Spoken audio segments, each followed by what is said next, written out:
Hello and welcome to the Real Story interview series.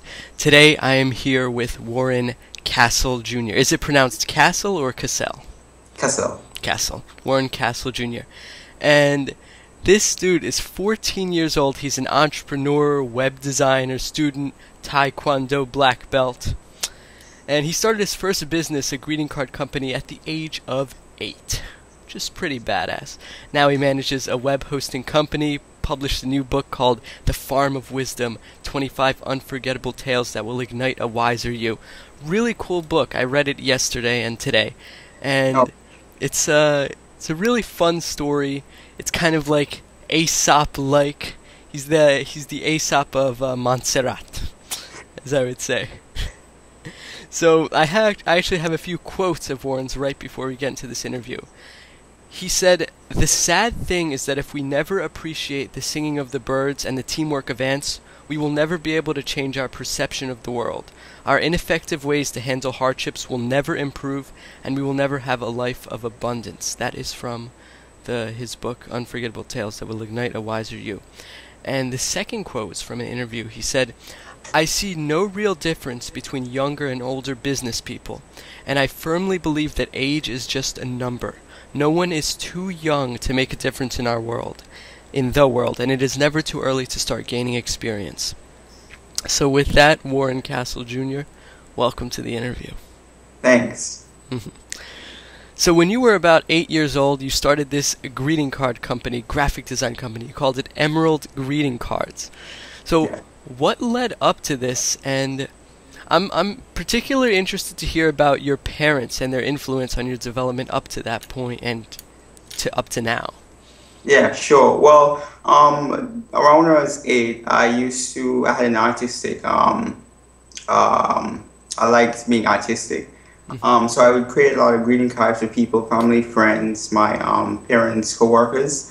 And one day my mom said, "Hey, I knew that you always wanted to start a business. Why not create a greeting card company?" And my dad, he's an attorney, so we got the company registered. I seek legal advice from him, and I started in greeting cards on June the 4th, 2008.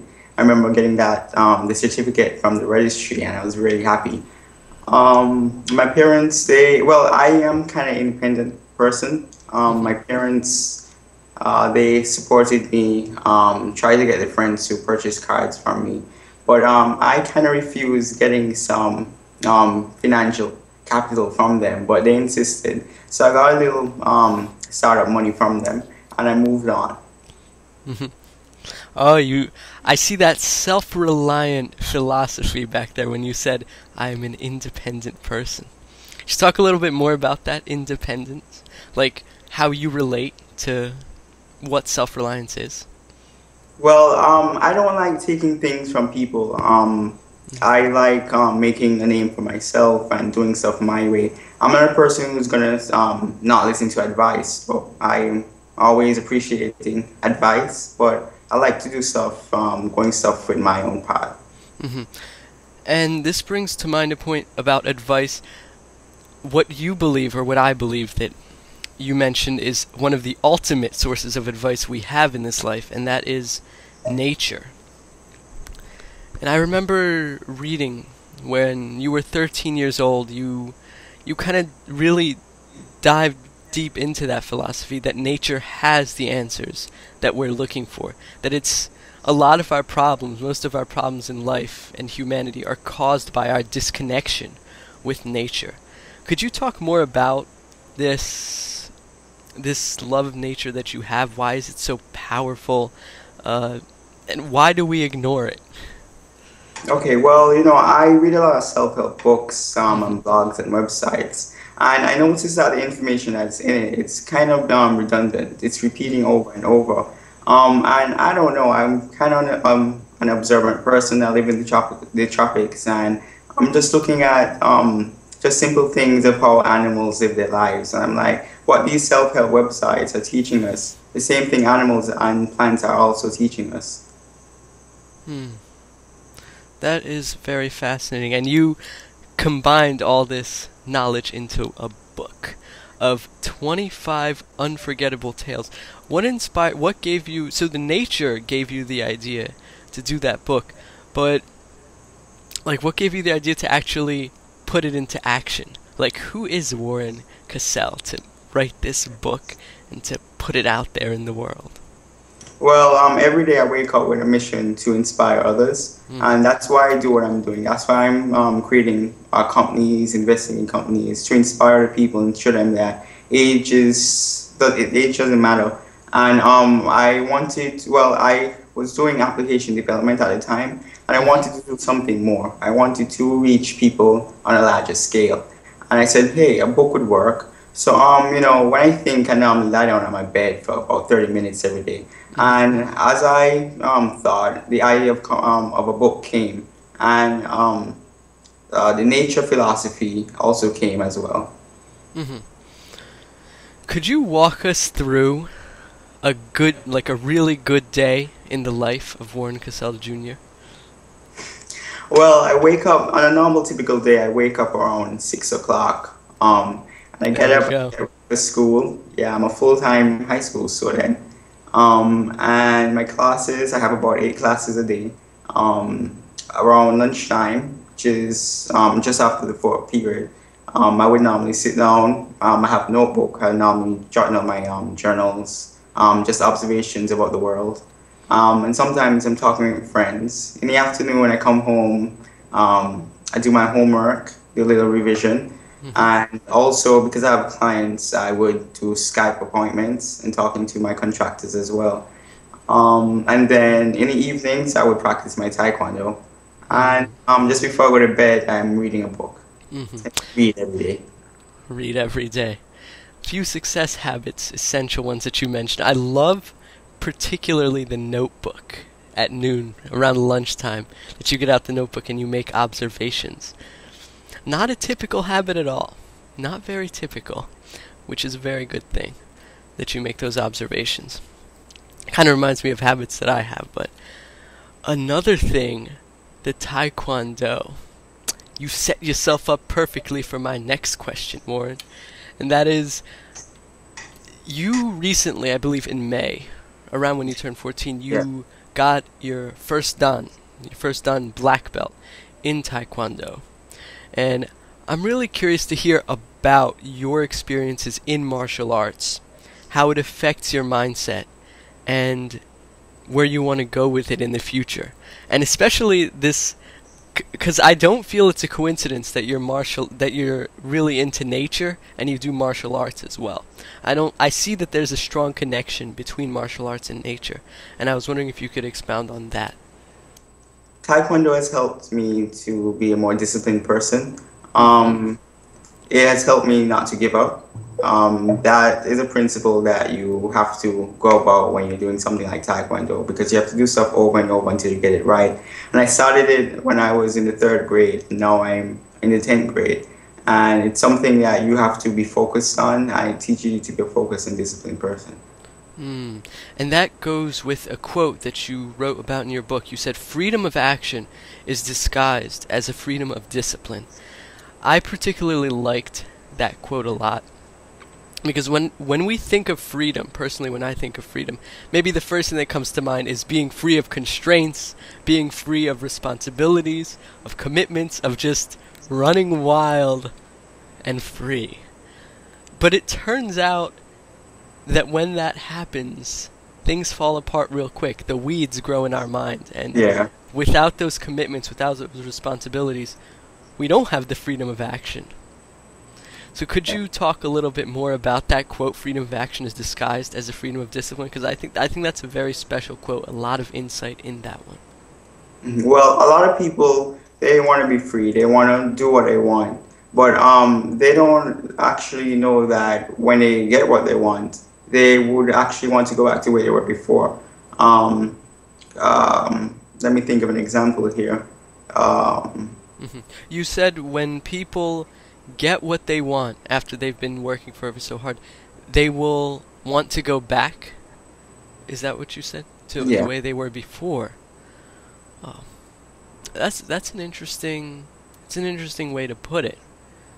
Because of because of the inertia, because of the mechanism, the survival mechanisms Yeah. that want to keep us in the same place?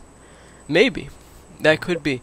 But what if, when we get to that place where we find what we want, what if that becomes our reality and we don't want to go back? Not quite understanding the question. Sure, let me see if I can rephrase this. I'm kind of challenging you here. Challenging your perspective, Warren.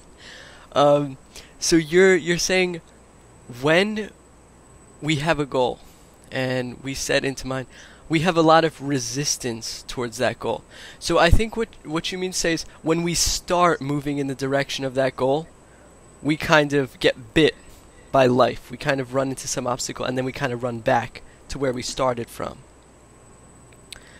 But where is the threshold where we're traveling along, we run into an obstacle? Where's the threshold we reach? Where's the breaking point where we just say, like, I've had it, I've had enough, I need to break through this and get to my goal? Where's that threshold, that breaking point that we have? Still not quite understanding the question. I ask very strange questions, I know. It's just, how do we get the courage to move past those blocks that keep us in place? Okay. Well, it's something that's built in. Once we know that this is what we want and we made up our mind and we're going to go towards it, nothing that comes in our way is going to stop us. Mm-hmm. Once we make that decision. Yeah, once we make that decision. Ooh, that's a good one. Once we make that decision and have that discipline. Oh, that's a tough one. So, I want to talk about your... Let's see. I'm looking through my question list that I prepared here. Let's talk about your book a little bit. In particular, one story that I wanted to talk about. Story 22, towards the end of your book. It's called We Are As Mayflies. And My favorite, actually. oh, your favorite. That is awesome. So I could feel the heart and soul in that one. And you noted an interesting fact of nature. You said that mayflies, they basically spend a year or so in the egg phase, just being eggs. Underwater. Yeah. Where, underwater? Yeah, underwater. Underwater. And when they hatch, they only live for like maybe 24 hours. Yeah. Which I just found it very very strange. You wrote in the book about how the flies are saying they should be grateful, those animals, because they live 15 years. Some of them, even the farmer lives like 80 years or something like that. But we live 24 hours. And then one of the other mayflies said, we should be grateful that we live 24 hours. I thought that was wild. And you related it to the lesson, as soon as a man is born, he begins to die. Could you talk more about this story 22, the inspirations, the mayflies, and just anything that comes to mind, because it's really, really powerful. Yeah, no problem. Well, the mayfly that said that we should be grateful that we're living for 24 hours, I did that because it's saying that once you know that you have a certain limit, you're going to live your life a certain way. You're going to act accordingly. The quote, as soon as a man is born, he begins to die, is a reminder that whatever we do, we should savor the moment, and we should continue to do things that we love, because one day we may not be here. I saw an advertisement actually on YouTube from Vodafone, and that's where the inspiration came from. It was about a mayfly, and it's saying that mayflies aren't miserable, that they're only living for one day. Mayflies make the most of their 24 hours, and if we are longer living creatures, we should also try to make the most of our time here. Oh, so you saw that on YouTube. That's very, very cool, the mayfly. I'm trying to... I always like to ask the why questions and the hows. So I'm gonna flip to another difficult question. I love difficult questions. I can tell. So how do we do this? How do we make the most of our opportunities every day when we sometimes forget that we're mortal and that we are born to die, basically? How do we remind ourselves of that and incorporate it into our daily life. I know that you have the one very powerful habit there. The Taekwondo obviously is very powerful for that nature connection. The having the binder that you take notes on. Could you talk more about like ways to apply this into daily life? Okay, well, there's a quote that goes, "You only live once, but if you live your life perfectly, you wouldn't have to have another life." Mm. And that quote is trying to, well, my perception of that quote is saying that, hey, you only have one life, but you shouldn't focus on that, because if you're doing things that you love, if you're doing something that's helping the community and society on a whole, you shouldn't be worried about when you're going to die. Mm-hmm. Okay, excellent. You shouldn't be worried about when you're gonna die. I like that, because I feel like I've had a fear of dying. I do believe that's behind the fear of public speaking. This is the number one human fear, the fear of death. Only behind public speaking. Do you like, are you into public speaking, by the way? I'm a bit shy, but yeah, I do speaking events sometimes. Mm-hmm. Yeah. Cool. Cool. Okay, so you also actually manage your own web hosting company. You mentioned you had clients, chups.co, I believe is your web hosting company, and you serve the West Indies, the Caribbean islands around where you live in Montserrat. Yeah. How could you talk more about how you started this venture, chups.co, and how you deal with the obstacles in particular? Because I can imagine starting a technology web hosting company, there's a lot of ins and outs there. Definitely. I entered into the saturated market last year, January, and I did some advertising around. But the reason why I started it is because I had a passion for domain names. I was at one point I was buying them up like crazy. I had hundreds of them. And I don't know, I just love them and I wanted to start a domain name registry. And I did that, and along I had some other products. Web hosting was one of them. Did some advertising and got some clients around, clients from the Philippines, clients from Africa, clients from Europe and the UK. So yeah, we have quite a number of clients that we're working with. But it's a premium registry, so our prices are a little bit higher, but we provide good support and good service. Rock on, Warren. Rock on chups.co. Hundreds of domain names. I love that. I did read about that. People who buy those. I don't think I've met someone in the flesh who has bought those domain names. Nice to meet you. So, I want to also talk about this Caribbean island that you live on, Montserrat, because I think that when I was doing research on you before this interview, I hadn't heard of Montserrat, maybe like once or 0 times. Could you talk more about this place where you live in the right around the West Indies, the Caribbean islands here, and just what it's like to do business in the place known by the nickname the Emerald Isle of the Caribbean? Okay, well, it's a tiny island in the Eastern Caribbean. It's only about 32 square miles. The population is just under 5,000 people. And it's a volcanic island. In 1995, there was a volcanic eruption, and most of the 2/3 of the island is actually covered in volcanic ash. Whoa. Yeah.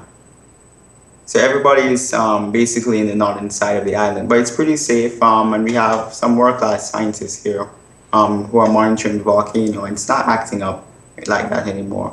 But like since the population is so small, my school that I go to, it's the only high school on the island, and it has about 300 students. Mm-hmm. Wow.